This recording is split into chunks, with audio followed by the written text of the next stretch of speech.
Hey everybody, this is Shirley Takei with Pink Warrior Sisters. I started a video, but it never materialized. It's on my phone, so I decided to come to the computer and try it again. Today's video is about vitamin B12 and deficiency of B12. If you're feeling fatigued and tired all the time, you might have low vitamin B12. It's also, if you're eating a vegan diet, you may not get B12 because you only get it from meat, fish, poultry, eggs, or milk. I think, and there are some cereals that are what's the word? Fortified, I guess, with B12. The way they put D in milk, I guess they're putting it in, different bread, different cereals. Also, if you have celiac disease, you can't have gluten. You may still be eating these other types of foods that I just read from my list here, but you may not absorb vitamin B12 as well if you have celiac disease. So you should always supplement with that. Your doctor may or may not tell you this. Hold on for a minute, and I'm going to get a couple bottles to show you. Okay, so there are several things that I wanted to tell you, but I have to hold these up. B12 is, okay, yeah, I can't see. This B12 I bought ages ago, and I didn't really start taking it. It's 1,000 micrograms, but it's a different, it's a synthetic. I think most of these all be synthetic.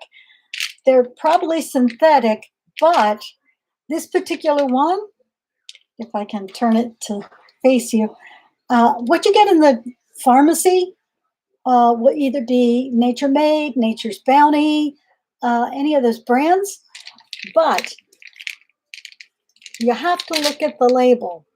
It'll tell you where, if I can get it here. Oops, this is hard to do. I'll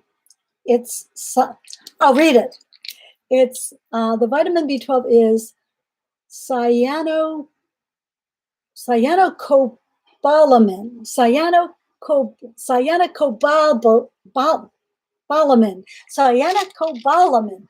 Geez. It's called cobalamin because, where is it?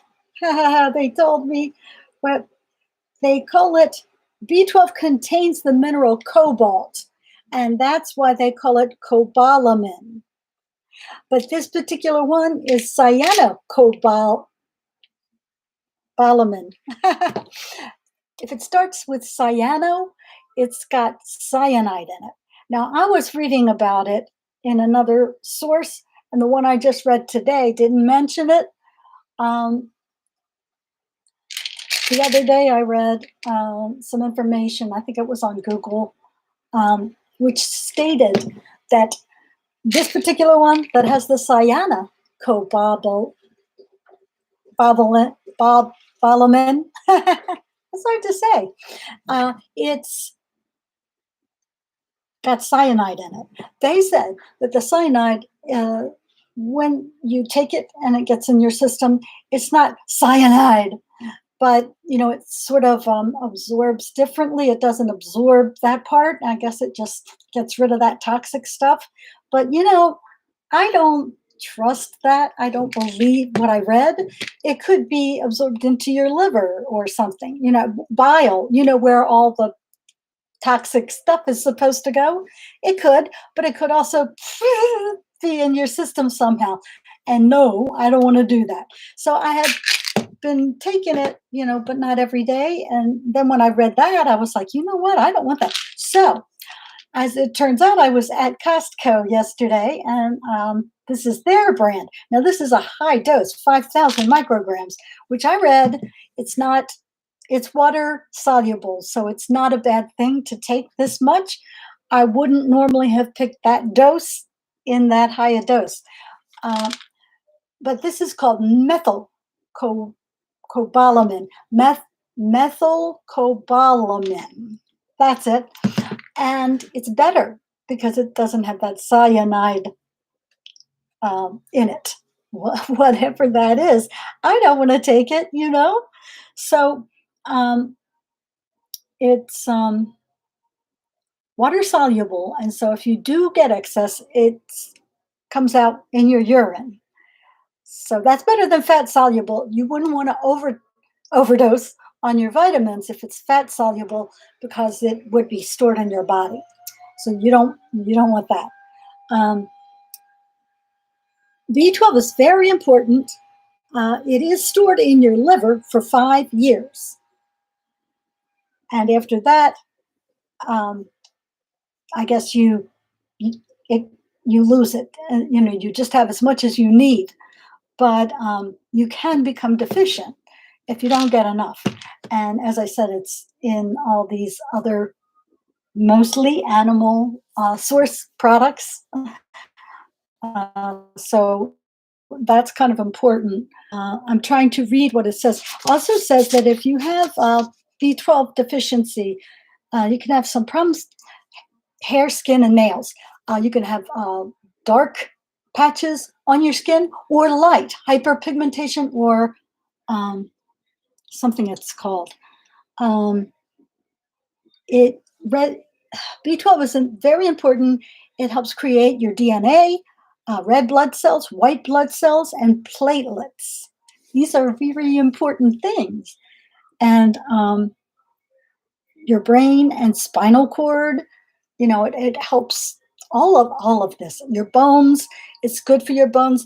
People who are low in B12 also tend to have a higher risk for osteoporosis.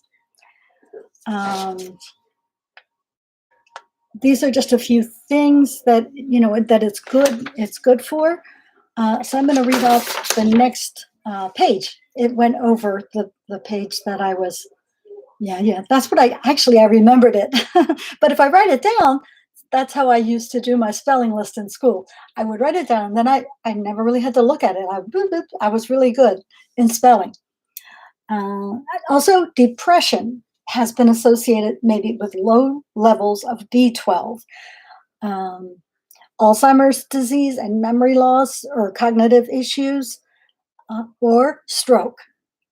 So I think B12 is very important. Now, I was tested twice for B12, but the first doctor, he, he gave me the B12 shot.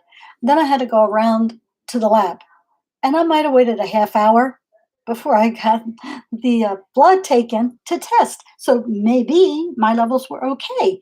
So he didn't want to do any more because he said my levels were normal. Go figure, right? So years later, when I started seeing the current doctor that I have, I roll my eyes. He doesn't like vitamins. But he did test me for B12 and said it was normal. Now, I wasn't getting it online like I am now, where they tell me what the numbers really are, so I couldn't tell. I'm starting to see that now. If I ask one of my doctors, they might run it for me. But I decided maybe it's just better if I take the supplement myself because I'm taking lots of other supplements. So we will see. And then hopefully I won't be so tired all the time. There's so many issues that happen, and especially after having had breast cancer, I feel like I've always been tired all the time. It seems like then I have trouble sleeping and I can't sleep. Then I went through a period where my thyroid was over higher, even though I have hypothyroidism, Hashimoto's, and I wasn't sleeping. Oh, it was horrible. And then they were like, "Oh, you're on too high a dose of thyroid hormone," and I'm like, That's why I got the doctor I have now for my thyroid. She's very good, and she helps me with other issues too. When I go, she'll say, I'll tell her something that's going on like last time, and she'd be like, "Okay, and then maybe go see this doctor, or go see that doctor, or go back to the other doctor that you saw." She's very good, and she also recommended some other uh, help treatments for TMJ that I buy. I was diagnosed with last year, I guess it was. It has been one thing after another. But so that's why I feel like I like to go on here and talk to you to let you know that, hey, I understand once you're diagnosed with cancer, it's just, you're every time something comes up, well, with your history, we have to do this test or that test or the other. And I'm thinking, really, do you need to? Do you really think you need to? But I wanted to say, I did in the other video, I forgot to mention, I think celiac disease, or some of the other things that I said, you know what, I'm just going to write it down. That way, I'm sorry that I had to stop looking at the screen long enough to say, okay, we'll see what happens now. This is, I think it's a very important supplement, but it's something that they don't test it normally when you go to the doctor and they do, the uh, comprehensive panel, your metabolism, your this, your that, all those things. They don't do B12, and I don't know why, unless it's just so they can charge you for the extra tests. But anyway, thanks for listening. If you like what you're hearing, comment below if there's anything else you'd like to hear or you have any questions. Also, please like, share, and smash the subscribe button. My analytics department tells me that 93% of the people who watch my videos have not subscribed. So please subscribe. And I'll see you next time on another version. And who knows what we'll talk about. Take care.